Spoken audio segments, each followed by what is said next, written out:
Good day and welcome to our video presentation. For today's topic, we shall be discussing Pareto's principle.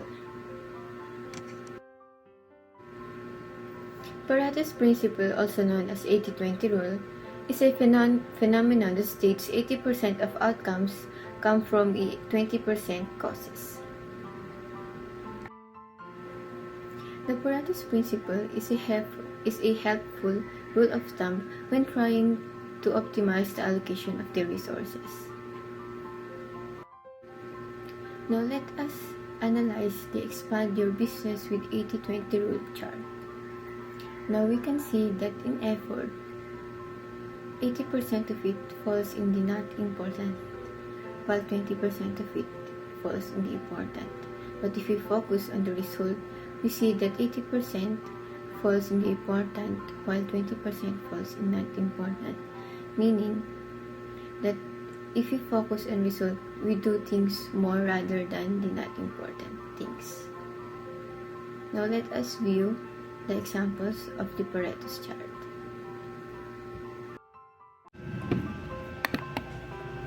Good morning everyone. I'm here to introduce the procedure to make the Pareto's chart. So we have here the examples of data and frequency. So this is about shirt defects. Yan, kung nakikita nyo, meron tayong ditong type of defects and frequency defects. Sa type of defects, dito nakalagay yung mga defects examples like button, pocket, collar, cuff, sleeve defects. So, sa kanan niya ay nandun yung frequency of defects. First thing na gagawin natin ay para gumawa ng Pareto's chart ay kunin natin ang total number of frequency. So, to do that, gagawin lang natin ay hanapin natin yung sum, auto sum. Yun. So, auto sum natin yung C4 to C8. So, yun. Meron na tayong total number of frequency. Next is, gagawa tayo ng isang column. Kukunin natin yung the cumulative frequency or the CF. To do that, meron tayong formula. So, click nyo lang yung unang cell, pindutin yung equals, then, click this cell sa una, yung frequency defects, yung 23. So, enter. Next thing to do is, we will add the first cell sa cumulative frequency. Pindutin lang natin yung equals, then pindutin natin yung cell na to, plus cell na to, yung 16. Then, equals. So, yun, nakuha natin 39. Itadrag lang natin yung cell na to hanggang sa sleeve defects para makuha natin yung iba pang cumulative frequency. Para malaman nyo kung tama yung ginagawa nyo, dapat magtali yung dulo ng cumulative frequency tsaka yung total number of frequency. So, yun, pareho silang 59. Tama yan. Next is kunin natin yung percent. Add tayo ng column ulit. Kunin natin yung percent. To do that, ganun lang din, may formula tayo. Una ay, click natin sa equals sa unang row dyan. Equals. Tapos, click natin yung first frequency ulit, 23. Divided by the total number of frequency. Or slash total number of frequency. Huwag natin kalimutan, i-dollar sign yung last total number of frequency kasi consistent natin gagamitin yan sa formula. So, yun. Enter lang. Yan. Tapos, pwede na natin i-drag yung cell pababa hanggang sleeve defects para makuha natin yung iba pang percent hanggang sa sleeve defects. Ayan. Nakuha na natin. Next thing ay kukuha tayo ng cumulative percent naman. CP. To do that, ganun lang ulit. May formula tayo. Pindutin natin equals sa cell na to. Then, click this cell, yung unang-una. Then, enter. So, yun yung unang cumulative percent natin. To get yung susunod pa, yung mga nasa baba, kailangan natin isum yung i-add yung succession na to ng ng column ng percent. Para gawin yon, ganito. Formula ay equals, tas click nyo lang yung cell na to, plus yung cell na to. Then, enter. So, ayun. Lumabas na yung pangalawang result natin, which is yung may formula. Pwede na natin itong i-drag pababa hanggang sa sleeve defect para makuha natin yung iba pang cumulative percent. So, yun. Nag 100% na. Maaari na tayong makagawa ng Pareto's chart. Para magawa yan, gagawin lang natin, hanapin nyo yung recommended charts. So, yung chart na yun nandito sa insert, then click recommended chart. Wait. Mali pala. Kailangan pala muna i-select nyo yung cumulative percent. Select the cumulative percent. Then, select nyo din yung type of defects at yung frequency. Tsaka pindutin natin yung recommended charts. So, ayun. Lumabas na agad dito sa unang-una yung Pareto's chart na nagawa natin. Click lang natin yung OK. Then, pangalan ng title na to ay Shirt Defects.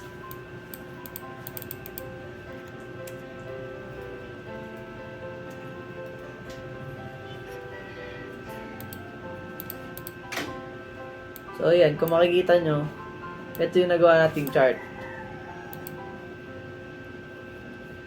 Ito yung nagsisilbi natin na cumulative frequency, yung orange line na yan. Tapos, ito sa gilid, yung mga percent na equivalent ng mga data.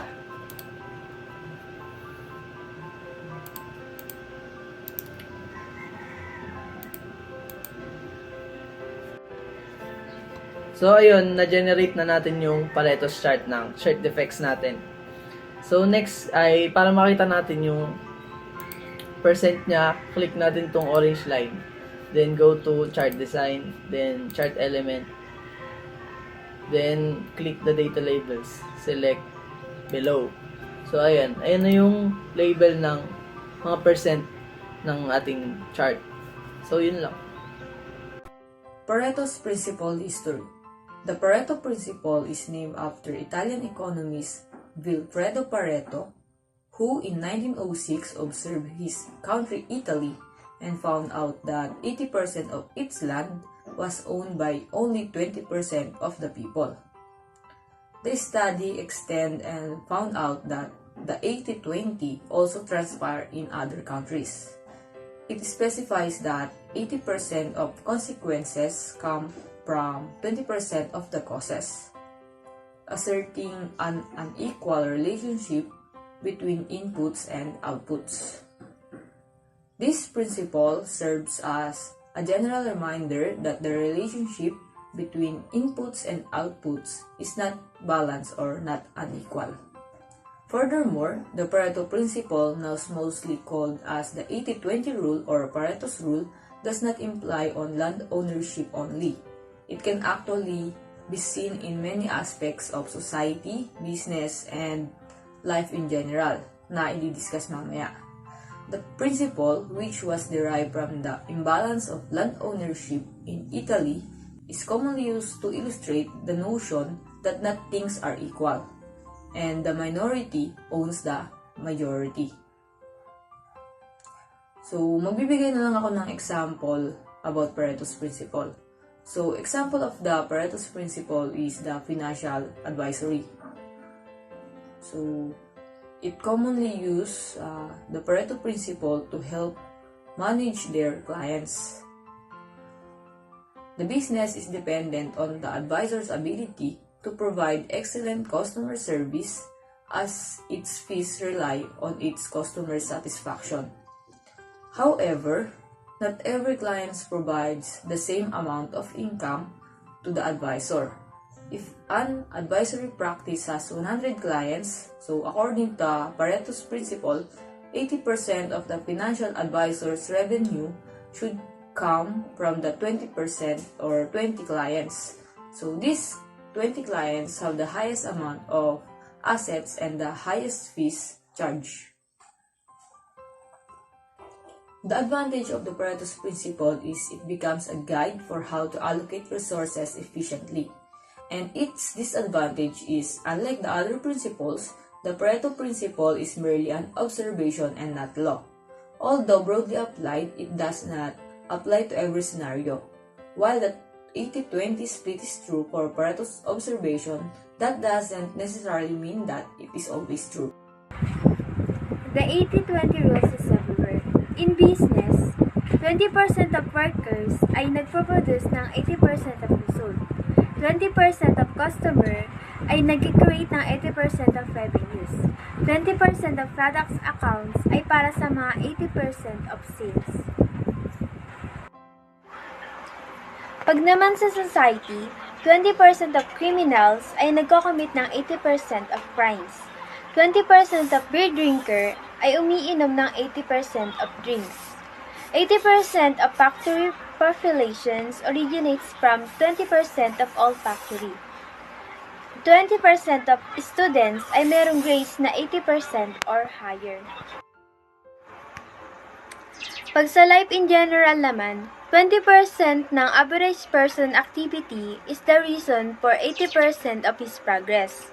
80% ng happiness brought by friends actually comes from 20% of your friends only. So, pag 20% ang input, 80% ang maging output niya.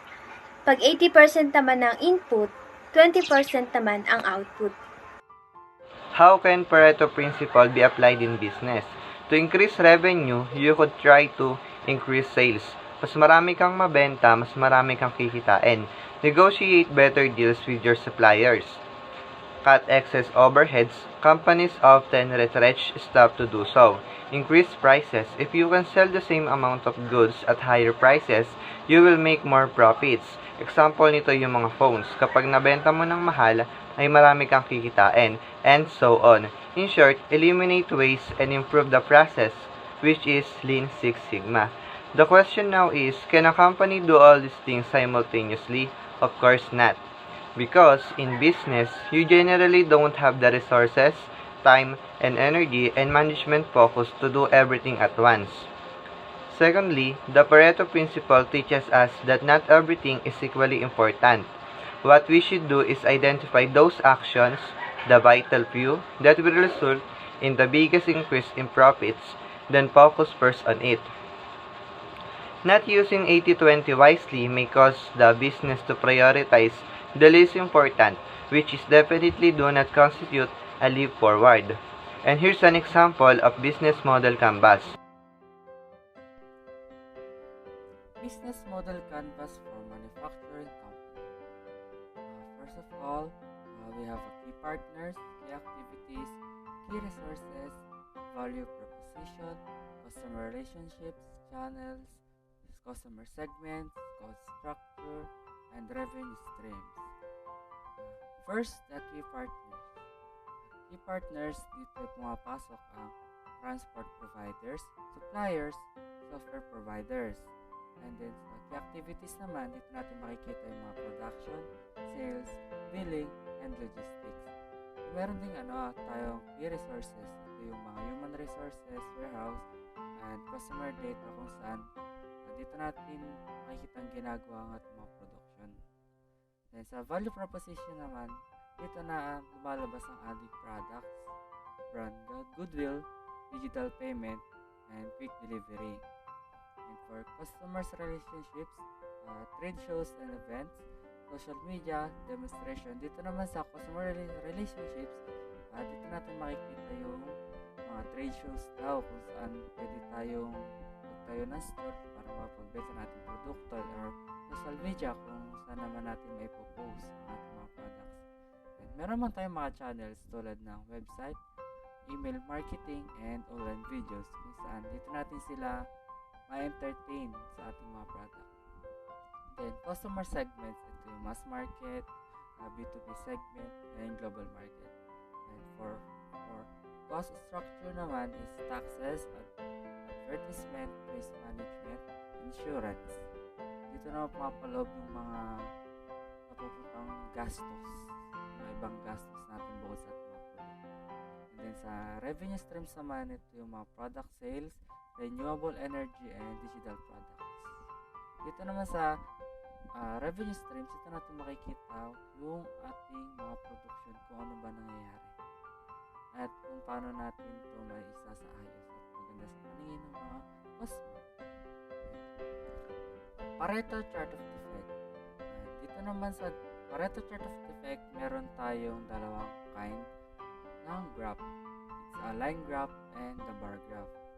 Ayan, meron nakalagay dito sa babang side na defect. Dito nakapalab yung missing button, stitching errors, loose thread, hemming errors, fabric flaws, and other. Ngayon sa may bar graph na to, dito natin makikita yung may mga errors sa product na nagawa. And then dito naman sa line graph na to, dito din natin makikita yung mga successful nating mga product na nagawa. Like wala silang mga issues, mga damage issues, walang mga missing button, stitching errors, etc. etc. Ngayon dito naman sa graph natin, makikita natin yung mga pagbabago. Kumbaga, makikita natin dito yung pagbabago kung saan sa maraming may sira or maraming defect, and then sa papataas na graph natin, dito natin makikita yung mga pabawas na ng mga defect or yung kumbaga na may iiwasan natin wala ng mga defecto sa ating product. So now let's talk about how can Pareto be applied in our daily lives. Now, under this we have the social interaction, which is we have to socialize in other people. Like we have friends or so-called social friends, and dito pinapakita lang na mas titingnan natin yung magpapasaya sa atin, yung hindi tayo idudulot ng kalungkot. So yung may magbe-benefits tayo, also sila din. And also this social interaction can save time, especially we can meditate, then so on and so forth. And to our family, magkakaroon tayo ng bond. So in a relationship we have this called quality time. In a quality time, yung boys or yung girls is pupunta or may meet up silang magaganap, ganun. Especially when it comes sa bahay lang, ganun. Meron lang minsan na 3 to 4 hours para makapag-bond talaga, na makabuo talaga ng bond yung dalawang mag-partner. Also, when it comes to this, sa buong oras na yon, nandun na yung maglalaro kayo ng online games, may Facebook, Twitter, etc. or manonood ng movies. Also doon sa 3 to 4 hours na yon, ang makukonsume nyo lang totally na quality time nyo is yung 1 hour na nilalaan nyo talaga sa inyong sarili, sa isa't isa. Then that's all. May isang quotation lang tayo na iiwanan. A big business starts small, by Richard Branson. And that's all for today. See you in our next lesson.